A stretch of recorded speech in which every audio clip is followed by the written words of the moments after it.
Muy buenas noches, querido oyente del tiempo tranquilo, de los secretos susurrados y de las historias que se cuentan cuando el mundo entero parece dormido. Hoy te doy la bienvenida a un relato tan curioso que, aunque suene absurdo, sucedió de verdad. La consanguinidad fue el pilar de incontables linajes medievales, y algunas mujeres se convirtieron en piezas maestras de un ajedrez donde el poder y la sangre se entrelazaron hasta límites que hoy nos parecerían impensables. Así que acomódate, apaga un poco la luz y prepárate para dejar que tu mente divague mientras te cuento sobre las mujeres más consanguíneas de la historia medieval, esas que heredaron y transmitieron más de un secreto y más de una mutación. Antes de sumergirnos, recuerda que cada noche puedes acompañarme en este viaje por las páginas más extrañas de la historia. Si disfrutas aprender mientras te relajas, te invito a darle like y suscribirte. Aquí siempre hay un espacio donde la curiosidad se convierte en calma y donde los relatos, por aburridos que parezcan, esconden maravillas. Durante siglos, las dinastías más poderosas de Europa se construyeron sobre la obsesión por mantener la pureza de la sangre, aunque esa pureza fuera en realidad un lento veneno.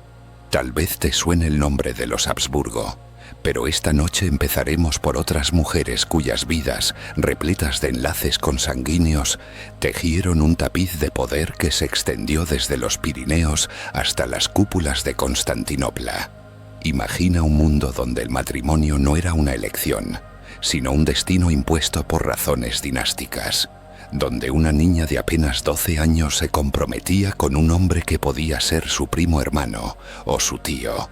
Y no era una excepción, era casi una obligación. La consanguinidad garantizaba que las tierras no se dividieran y que ningún extraño pudiera reclamar el trono. Pero esta costumbre traía consigo consecuencias tan silenciosas como devastadoras. Una de las figuras más notorias en esta madeja de parentescos fue Leonor de Castilla, hija del rey Fernando III y de Beatriz de Suabia. Desde su nacimiento estuvo rodeada de alianzas familiares cerradas. Su matrimonio con Eduardo I de Inglaterra no solo unía dos coronas, sino también dos linajes que ya compartían antepasados comunes. Leonor no fue la única. Casi todas las infantas castellanas que cruzaron el mar para casarse con reyes o duques europeos estaban emparentadas con sus esposos de maneras tan enrevesadas que hoy necesitaríamos un árbol genealógico de varias paredes de largo para desentrañar los enlaces. Para que te hagas una idea, en algunos casos, un matrimonio podía requerir una dispensa papal que reconociera oficialmente que sí, que eran parientes cercanos, pero que el enlace era necesario por el bien del reino. Y si piensas que estas dispensas se concedían con facilidad, la verdad es que Roma cobraba generosas tasas por cada una de ellas, porque incluso en la Edad Media, el dinero encontraba su camino. Pero Leonor de Castilla representa solo un ejemplo entre decenas. En la corte de Aragón, por ejemplo, la costumbre de casarse entre primos se perpetuó generación tras generación. Isabel de Aragón, condesa de Urgel, descendía de matrimonios tan consanguíneos que en apenas 4 generaciones los mismos nombres y apellidos aparecían una y otra vez, como un eco genealógico imposible de ignorar. Este patrón no era una simple anécdota. Tenía consecuencias reales en la salud de los descendientes. Las tasas de mortalidad infantil eran altísimas y los niños que sobrevivían a menudo sufrían enfermedades hereditarias que hoy conocemos bien, como la hemofilia o ciertas deformidades esqueléticas. Y sin embargo, en un mundo donde la sangre era la mayor garantía de legitimidad, estas mujeres se convertían en símbolos de continuidad. Para muchos cronistas eran casi reliquias vivientes de una pureza imaginada que, con el tiempo, se desmoronaba ante la evidencia de su propia fragilidad. Entre velos bordados de oro y anillos de compromiso sellados con sellos de cera, se tejían alianzas que parecían inofensivas, pero que cargaban consigo un germen peligroso. La certeza de que tarde o temprano la consanguinidad pasaría factura. Y aún así, Cada matrimonio era celebrado con festines, torneos y crónicas que cantaban la gloria de una unión que, en realidad, era un espejo que duplicaba los defectos tanto como las virtudes. En el silencio de la noche medieval, muchas de estas mujeres se preguntaron si eran algo más que un vínculo de sangre con rostro humano. Pero sus pensamientos rara vez quedaron escritos. Solo sabemos lo que narraron los cronistas, siempre atentos a ensalzar la grandeza, pero no siempre dispuestos a confesar las grietas. Y mientras las velas palidecían y las sombras crecían en los salones de piedra, los heraldos anunciaban un nuevo enlace, otro pacto de consanguinidad, otro intento de blindar la dinastía. Y fue así como la historia avanzó, no con grandes batallas ni conquistas gloriosas, sino con silenciosos pactos familiares, muchos de ellos sellados por mujeres que apenas habían dejado la infancia y cuyas vidas quedaron atrapadas en la telaraña de parentescos repetidos y compromisos ineludibles. Una de las más trágicas y al mismo tiempo fascinantes fue Juana la Beltraneja. Aunque muchos recuerdan su historia por el conflicto dinástico que enfrentó a Castilla entera, pocos se detienen en los detalles de su origen, marcado por la sospecha de ilegitimidad, pero también por un linaje plagado de entrecruzamientos. Juana era hija de Enrique IV de Castilla, apodado con crueldad el Impotente, y de Juana de Portugal, su prima segunda. A su vez, Juana de Portugal era hija de Eduardo I de Portugal y de Leonor de Aragón, quienes también compartían antepasados comunes. Así que Juana la Beltraneja no solo nació en medio de una guerra de rumores, sino también como el resultado de una endogamia cuidadosamente orquestada. Y es aquí donde lo curioso se vuelve inquietante, porque en aquel entonces la belleza física era considerada prueba de nobleza y pureza de sangre. Pero lo que no sabían, o tal vez sabían y no querían admitir, era que esa pureza venía acompañada de un alto precio biológico. Labios prominentes, mandíbulas desalineadas, problemas de fertilidad. Señales silenciosas que los retratos trataban de ocultar bajo coronas, capas y posturas rígidas. Un caso aún más extremo, y ya no en la península ibérica, sino en el corazón de Europa, fue el de María Teresa de Austria. Pero antes de llegar a ella volvamos un poco al sur, a una mujer menos conocida, pero igual de atrapada en la lógica de la sangre. Blanca de Navarra. Su historia merece contarse en voz baja, casi como un secreto que pasó de boca en boca entre las damas de corte. Blanca fue reina consorte de Sicilia, hija del rey Carlos III de Navarra y de Leonor de Castilla, quienes eran, sí, primos. Y Blanca, a su vez, fue madre de Leonor de Navarra, que se casó con Gastón IV de Foix, su primo en segundo grado. Este tipo de enlaces no eran ni excepcionales ni escandalosos, eran norma. Y mientras el poder de Navarra languidecía bajo la presión de reinos más grandes, la sangre de Blanca corría entre herederos cada vez más frágiles, física y políticamente. Pero no creas que estas mujeres eran simples peones. Muchas de ellas jugaron con astucia sus cartas. Blanca misma ejerció como regente de Sicilia durante la minoría de edad de su hijo, tomando decisiones políticas importantes y navegando entre facciones enfrentadas.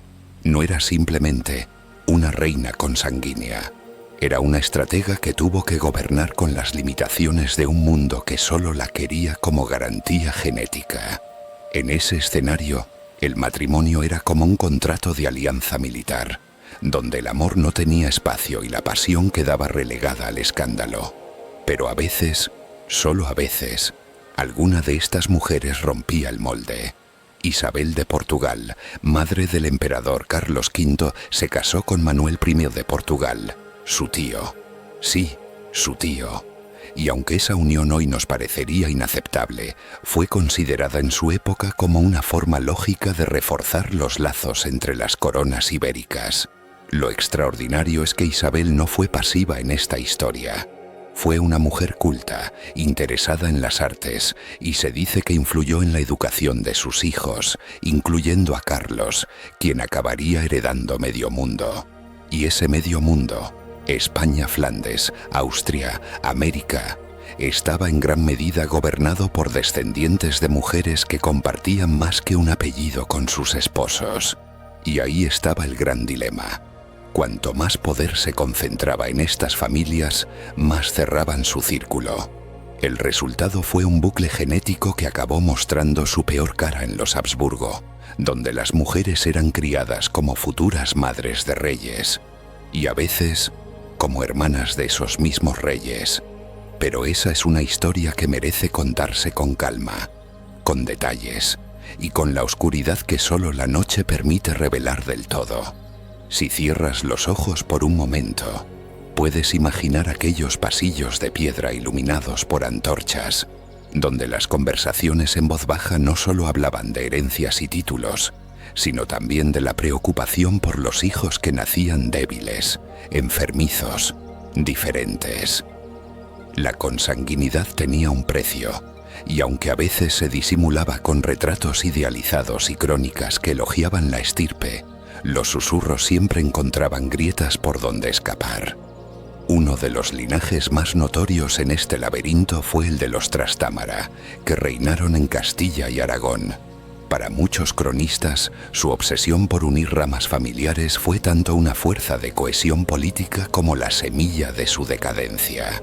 En sus generaciones finales, los matrimonios entre primos eran tan habituales que en ciertos documentos genealógicos se repetían los mismos abuelos 2 y hasta 3 veces.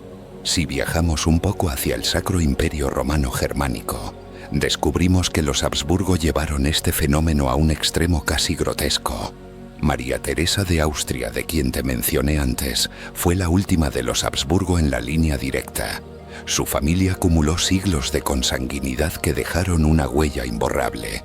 María Teresa misma, aunque menos afectada físicamente que otros parientes, provenía de una cadena de uniones entre tíos y sobrinas, primos hermanos, primos segundos. En fin, toda combinación que asegurara que ninguna gota de sangre real se diluía con la plebe. ¿Y qué decir del famoso mentón de los Habsburgo? Esa mandíbula prominente que se convirtió en el emblema más visible de su endogamia. Lo interesante es que durante mucho tiempo, algunos médicos y embajadores extranjeros atribuían el rasgo a un simple rasgo de familia. Sin embargo, estudios modernos confirman que era una manifestación del aprognatismo mandibular hereditario, exacerbado por generaciones de cruces entre parientes cercanos. Pero no todo era tragedia clínica. Algunas mujeres supieron convertir su parentesco en poder.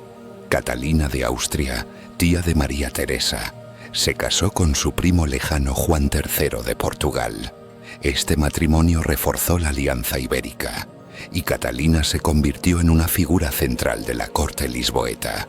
Su correspondencia revela que no era mil ajenos y a las habladurías sobre su consanguinidad, pero las consideraba un precio aceptable por mantener la dinastía intacta. Los diplomáticos que visitaban su corte contaban que Catalina tenía una presencia imponente, casi severa, una mujer que, a pesar de llevar la marca física de sus ancestros, se sentía legítima heredera de un poder que consideraba divino. Es curioso, incluso cuando los cuerpos mostraban señales de fatiga genética, el prestigio dinástico seguía intacto. Para el pueblo, aquellos reyes y reinas seguían siendo semidioses, aunque sus genealogías fueran un mosaico repetido de los mismos nombres. Un ejemplo todavía más revelador fue el de Juana de Austria, hermana de Felipe II, conocida por su inteligencia política.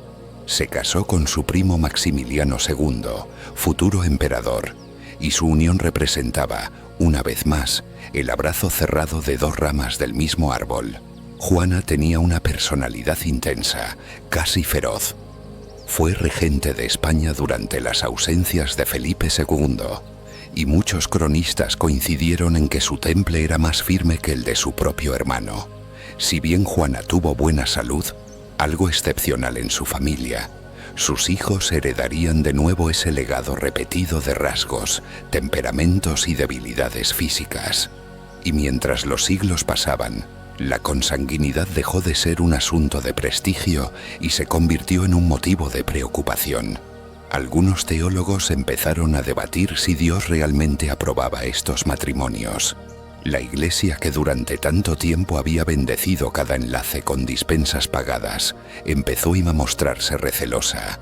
Pero el hábito era más fuerte que las advertencias. En la penumbra de los palacios, las mujeres seguían cumpliendo el papel que se les había asignado: engendrar herederos, conservar la sangre. Muchas lo aceptaban como un destino inmutable. Otras, en el silencio de sus aposentos, soñaban con una libertad que nunca conocerían.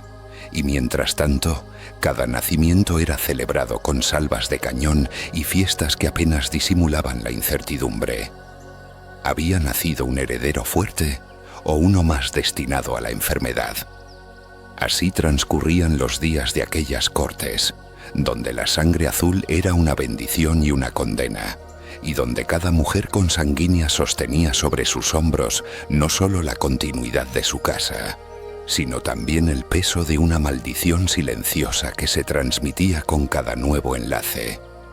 Y en esa calma aparente se gestaba el principio de un final que nadie quiso ver.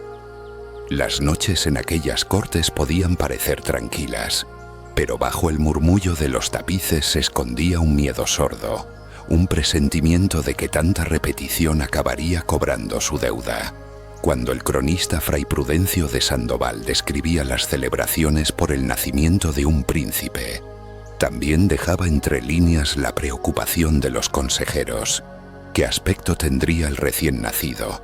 Si lloraría con fuerza o con un quejido apenas perceptible, porque la debilidad al nacer era una señal temida, casi una profecía. Si te detienes a observar la historia de los Habsburgo en su fase final, verás que la tragedia se fue anunciando poco a poco, generación tras generación, hasta estallar en el reinado de Carlos II de España, el llamado hechizado. Su nacimiento fue recibido con júbilo por la corte madrileña, convencida de que por fin la dinastía tendría un sucesor robusto. Pero el júbilo se tornó en sobresalto conforme pasaron los años y el niño apenas podía sostenerse en pie. Tenía la mandíbula tan prominente que apenas podía masticar. Su lengua era tan grande que dificultaba su habla. Su cráneo era desproporcionado y su desarrollo mental tan lento que algunos cortesanos murmuraban que estaba embrujado. La realidad era mucho más prosaica. Carlos II era el producto extremo de 2 siglos de enlaces entre primos y tíos. Su madre, Mariana de Austria, era sobrina de su propio marido, Felipe IV. Aquella unión no fue un error aislado, sino la culminación de una cadena que había empezado con Isabel de Portugal y Carlos I.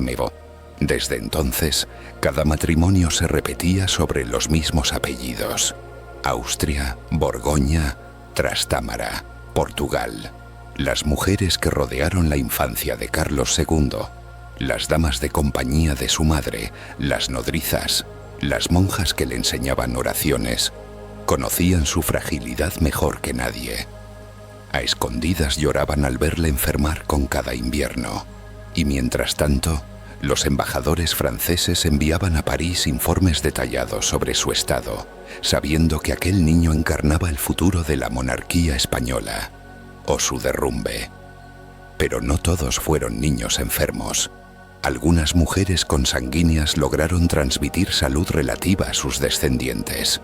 Margarita Teresa de Austria, por ejemplo, famosa por aparecer en el cuadro de las Meninas de Velázquez, fue hija también de Felipe IV y Mariana de Austria. La pintaron radiante y hermosa, con su vestido plateado y su mirada dulce. Y sin embargo, bajo aquel retrato glorioso se escondía el mismo destino: casarse con su tío, el emperador Leopoldo I, y perpetuar la cadena de parentesco cerrado. Margarita Teresa murió joven, apenas cumplidos los 22 años, después de múltiples embarazos que agotaron su salud. Su final fue recibido con resignación por la corte imperial. Nadie se sorprendía de que un cuerpo tan castigado por la consanguinidad y las gestaciones encadenadas cediera antes de tiempo. Quizá lo más triste de todas estas historias es que mientras los cronistas exaltaban su virtud y su belleza, casi nadie recogió sus pensamientos íntimos. ¿Qué sentía Margarita Teresa cuando la separaron de su casa y la llevaron a Viena para casarla con un hombre que era su tío? ¿Qué pasaba por la mente de Mariana de Austria mientras rezaba a diario por la salud de un hijo que no podía valerse por sí mismo? En esos silencios, en esas miradas perdidas durante los banquetes, late el verdadero precio de la consanguinidad. Un sacrificio humano repetido en cada generación, con la ilusión de conservar la legitimidad a costa de la felicidad personal. Y mientras los imperios crecían y se desmoronaban, la historia de estas mujeres quedaba reducidas a un puñado de fechas y nombres en los libros. Pero sus vidas, tejidas con miedo, deber y un extraño orgullo, fueron el cimiento invisible sobre el que se levantaron los palacios y se decidieron guerras enteras. Esa certeza de que su sangre, y solo su sangre, legitimaba tronos y coronas era tan poderosa que anulaba cualquier objeción moral. Porque en un mundo donde los dioses parecían haber designado a unas pocas familias como herederas de todo, renunciar a la consanguinidad era casi una herejía. Así, cada nueva boda celebrada entre parientes se vestía de solemnidad, un acto sagrado y a la vez profundamente humano, un intento desesperado de atrapar el poder con la misma sangre que poco a poco se estaba volviendo su condena. Y mientras la corte aparentaba una normalidad casi teatral, en los pasillos menos iluminados se susurraban historias que jamás aparecerían en los anales oficiales. Algunas de estas mujeres consanguíneas se convirtieron en protagonistas involuntarias de leyendas oscuras que mezclaban superstición y realidad. Se decía, por ejemplo, que el palacio del Escorial estaba impregnado por el espíritu de las reinas que habían muerto jóvenes, muchas de ellas víctimas de partos repetidos o enfermedades debilitantes que la endogamia facilitaba. A los sirvientes les gustaba contar que, en las noches más frías, podían escucharse suspiros, como si aquellas mujeres aún caminaran por los corredores, buscando consuelo por destinos que nunca habían elegido. No todo, sin embargo, eran tragedias susurradas. Algunas reinas consanguíneas se atrevieron a ejercer una influencia política que desafiaba el papel pasivo al que estaban destinadas. Isabel Clara Eugenia, hija de Felipe II y de su sobrina Ana de Austria, se convirtió en gobernadora de los Países Bajos españoles. Su gobierno fue recordado por un equilibrio sorprendente entre firmeza y diplomacia. Era profundamente religiosa, pero también astuta. Supo mantener a raya a los rebeldes durante años. Aún así, cuando los cronistas la describían, insistían en subrayar su parentesco incestuoso como si fuera un recordatorio permanente de la fragilidad de su legitimidad. Lo paradójico era que aquella obsesión por preservar la sangre pura se alimentaba de una fe ciega en la superioridad hereditaria. Y sin embargo, siglo tras siglo, las pruebas de que esa fe era un espejismo se volvían imposibles de ignorar. La salud menguante de los hijos, la ansiedad de los médicos, las oraciones desesperadas. Todo formaba parte de un ciclo que nadie podía o se atrevía a romper. En Portugal, los Avis y los Braganza también practicaron matrimonios endogámicos, aunque con algo menos de frecuencia que los Habsburgo. Aún así, la tendencia a casarse entre primos se mantuvo, convencidos de que aquello protegía la integridad dinástica frente a ambiciones externas. Y así, generación tras generación, las jóvenes nobles crecían con el presentimiento de que su futuro ya estaba decidido. Serían esposas de un pariente cercano y madres de un heredero cuya salud sería siempre una moneda al aire. Mientras tanto, en Francia los Borbones observaban todo con cierta mezcla de horror y condescendencia. Los embajadores franceses describían a la corte española como un reino de estatuas vivientes. en referencia a la rigidez y debilidad física que tantos nobles padecían.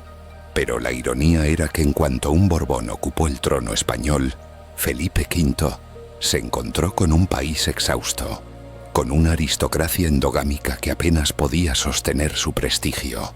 Lo que casi nadie se atrevía a decir en voz alta era que la tragedia de la consanguinidad no era una casualidad, sino una consecuencia directa del miedo. Miedo a perder la herencia, miedo a que un linaje extranjero reemplazara siglos de poder, miedo a reconocer que aquella pureza de sangre era en realidad una lenta enfermedad.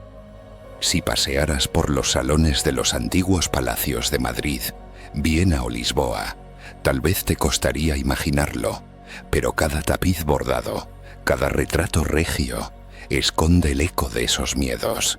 El silencio resignado de mujeres demasiado jóvenes que dejaban su tierra para casarse con un hombre al que apenas conocían y que casi siempre era su primo o su tío.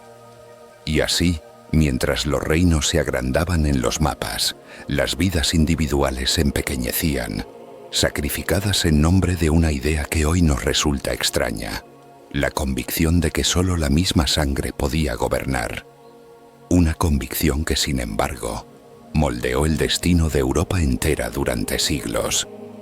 Entre aquellas mujeres consanguíneas hubo quienes, pese a todo, encontraron espacios de lucidez, pequeños actos de rebeldía, un consejo político dado a escondidas, una carta enviada a un confidente, un gesto de ternura hacia un hijo enfermo.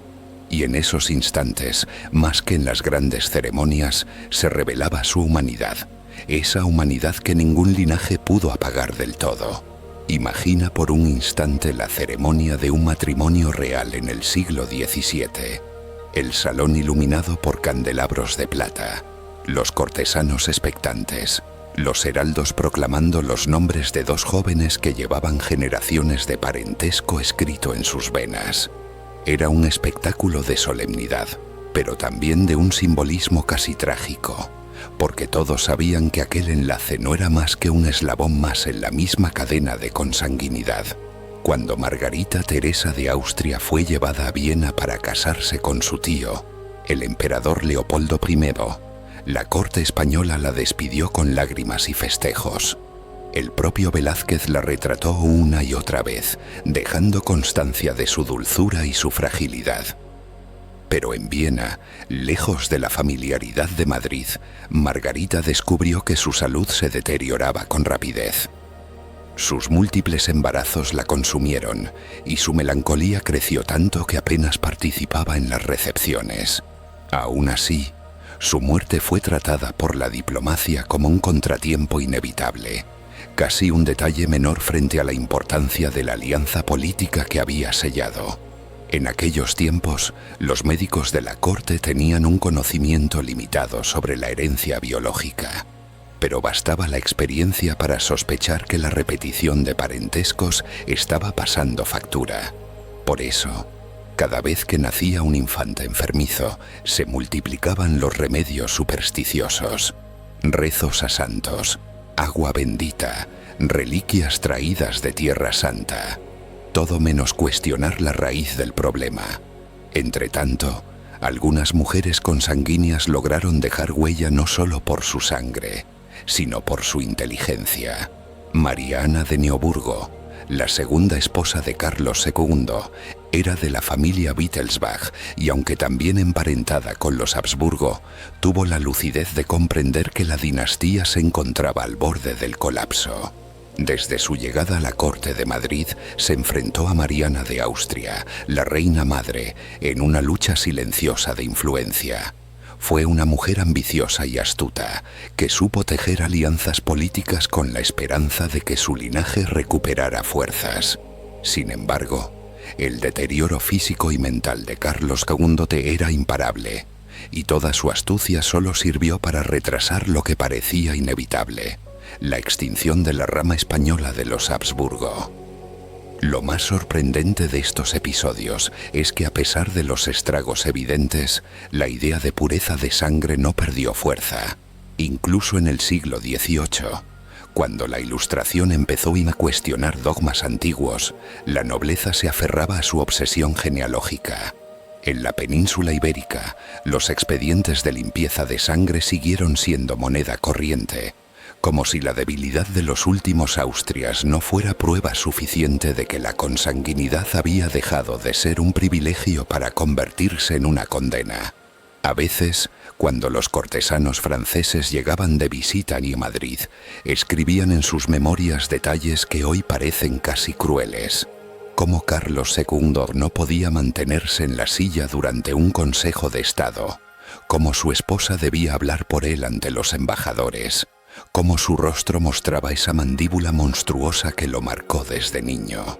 Pero esas crónicas también daban cuenta de algo más humano. La compasión que muchos sentían por un hombre que había heredado no solo un trono, sino el precio de siglos de decisiones cerradas sobre quién debía casarse con quién. La figura de Carlos II se convirtió en un símbolo de lo que ocurre cuando la ambición de eternizar un linaje choca con los límites de la biología. Cada vez que la corte organizaba una procesión para pedir su curación, el pueblo salía a las calles con velas encendidas, esperando un milagro. Sin embargo, ningún rito consiguió revertir la fragilidad que llevaba escrita desde antes de nacer. Al final, su muerte fue tan esperada como temida, y con ella se cerró una etapa de la historia europea marcada por matrimonios entre primos y tíos que no solo buscaban preservar un apellido, sino también aferrarse a la ilusión de que la sangre pura era garantía de gloria eterna. Pero detrás de los himnos y los funerales solemnes quedaron las historias calladas de las mujeres que, generación tras generación, habían sostenido ese orden con su salud, sus cuerpos y sus silencios. Historias que hoy nos recuerdan que el poder, cuando se niega a renovarse, siempre acaba cobrando su deuda, y que ninguna corona brilla tanto como para ocultar del todo la tragedia que la sostiene. Hoy, cuando recordamos a las mujeres más consanguíneas de la historia medieval, no estamos hablando únicamente de un desfile de nombres antiguos ni de anécdotas polvorientas que se quedaron encerradas en crónicas amarillentas. Estamos evocando el retrato de un mundo donde la obsesión por la sangre pura moldeó destinos, enfermó generaciones y convirtió la existencia de reinas y princesas en sacrificios silenciosos que pocos se atrevieron a cuestionar. Estas mujeres nacieron en palacios, rodeadas de tapices bordados con emblemas familiares, y murieron demasiado jóvenes o demasiado exhaustas, sin haber tenido otra elección que obedecer el mandato de preservar un linaje que se caía hoy a pedazos. Sus historias nos enseñan que la arrogancia de creerse elegido por la providencia puede convertirse en la herida más profunda de todas, porque la grandeza heredada no salva a nadie de la fragilidad humana, ni a un emperador, ni a una reina, ni al último descendiente de una dinastía convencida de que repetir la misma sangre era la única forma de asegurar la eternidad. Quizá lo más revelador de todo esto es que sus vidas siguen teniendo mucho que decirnos. Nos recuerdan que ningún poder es indestructible y que, a veces, lo que parece un privilegio es una cadena que te aprieta un poco más cada generación. Entre los ecos de procesiones, los retratos de infantas enfermas y los himnos que anunciaban bodas entre primos y sobrinas, queda un mensaje ineludible. El precio de querer que todo permanezca igual es que tarde o temprano todo termina quebrándose. Si esta historia te hizo reflexionar, si te sorprendió conocer los secretos oscuros que lateban detrás de la magnificencia de los palacios, te invito a que no dejes pasar la oportunidad de descubrir más relatos como este. Dale un like a este video para apoyar este canal y que juntos sigamos desenterrando las historias que casi nadie se atreve a contar. Y si aún no lo has hecho, suscríbete y activa la campanita. Aquí encontrarás cada semana nuevas narraciones que te acompañarán hasta que tus párpados pesen y el sueño te lleve lejos, lejos de la sangre azul y sus fantasmas. Nos vemos pronto.